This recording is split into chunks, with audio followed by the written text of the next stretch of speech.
Hey guys, welcome back to my channel. In this video, I will show you how to update your Wi-Fi drivers on Windows 11. So let's get started. So first of all, you have to go to search bar, and this time you have to search for device manager.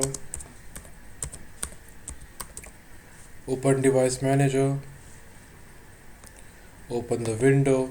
In the left side, you can see the all the listed drivers. So you have to search for network adapters. Double click on it and go to Integ wireless. Right click on it and go to update driver. So this time you will see these two options: browse my computer for driver as well as search automatic for drivers. You have to click on first one. In my case, my Wi-Fi adapters are up to date. You can check in your PC or laptop whether you got an update or not. Then close the window. Now I will tell you the other step. Go to settings, search settings, open settings.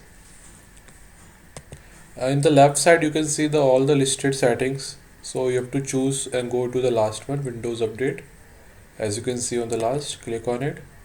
Now go to check for updates.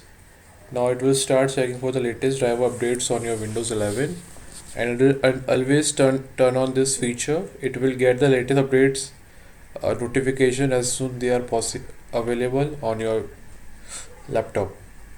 So it will take to 30 to 30 seconds. Till then you can like and subscribe my channel.